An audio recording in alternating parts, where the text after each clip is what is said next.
Hi guys! Today I want to speak with you about things you should know before enroll to gymnastic classes. I started acrobatics when I turned 4, gymnastics at the university, so at 18, and other aerial stuff after 20. So I have a quite big experience of starting at different age, at different locations, and I want to share my experience. Let's go! So, first of all, I'm sure that it depends on the age, location, and purpose. Let's speak about the age first. So, if you want your kid to enroll gymnastic classes, first of all, you should, of course, Google some gymnastic schools and to determine purpose. If you really want them to do gymnastic hard, to perform, probably to do master of sport and to go to international competitions, you should know that it will involve really huge amount of training. So when I was like from 4 to 12, I trained 5 days a week for 3-6 hours acrobatics, but I didn't perform on international competitions. So the guys and girls who did, they trained a lot more. So you should keep it in mind.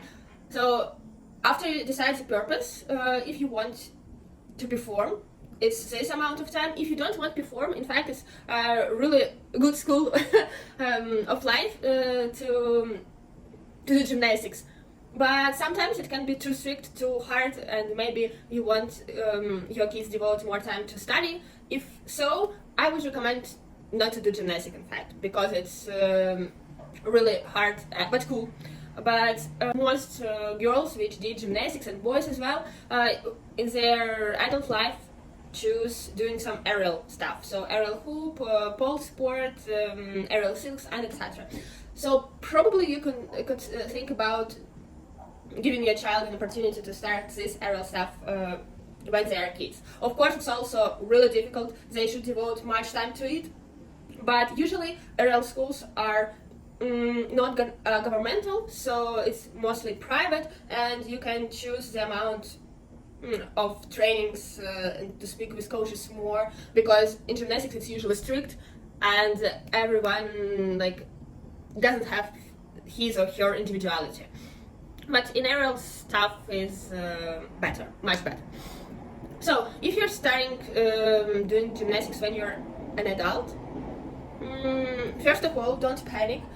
Usually the classes are not hard. They are started from the very beginning. The people show what you can do, where you can do some rules of safety and etc. And there are lots of beginners, so you won't feel if it's not your place.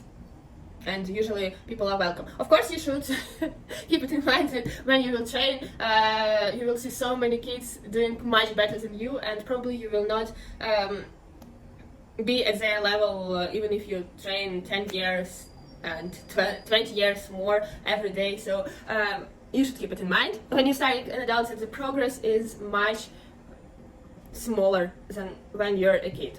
There are lots of proof about this, like you're not so stretchy enough when you're starting. Your mind is more thinking about your safety, so the kids usually don't have some safety thoughts, they just do, and that's all. But usually, yes, also you should know that most girls just break their mentality when they're 14, something like this, even if they're master of sports and etc.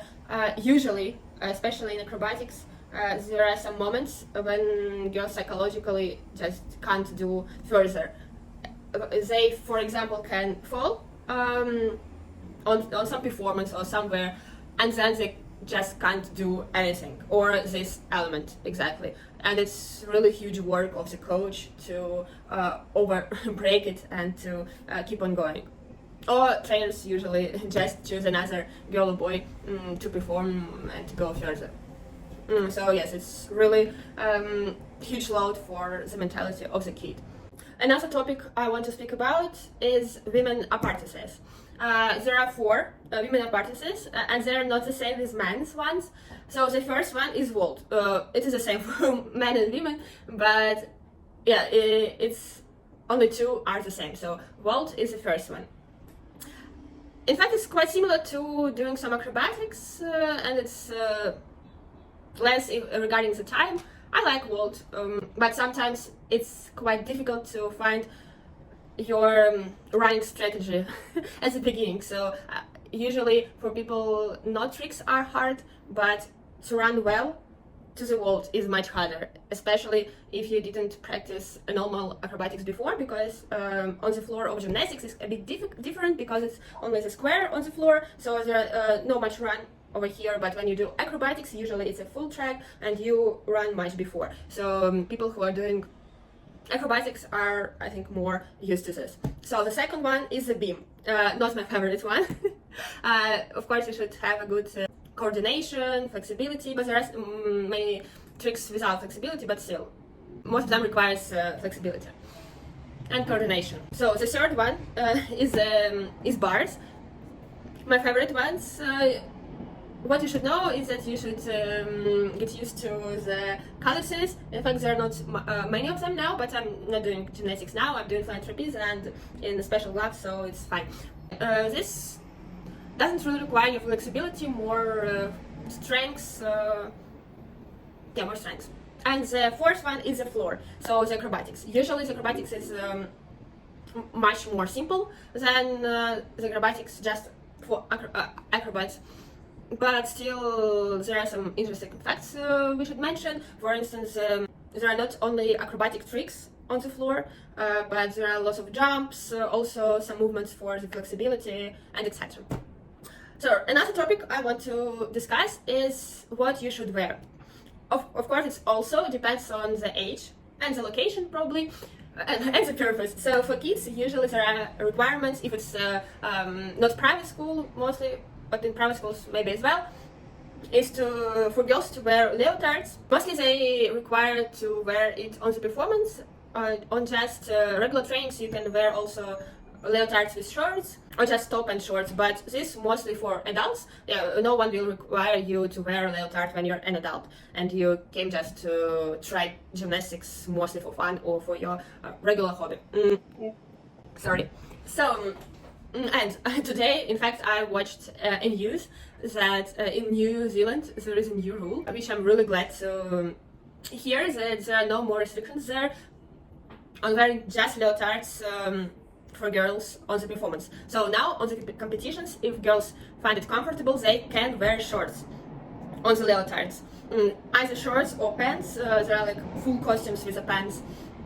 And I think it's really good news, because I know many girls who felt unsafe, uncomfortable performing just in leotards. Also, you should think about buying special gloves for gripping the bars. I will attach here the photo. Usually it also helps on the flying trapeze and on aerial hoop. This is probably all what I wanted to share with you. If you have some questions, or maybe you can remember some other things I should have mentioned, please write it in the comments. Have a nice day. Thanks, Anita.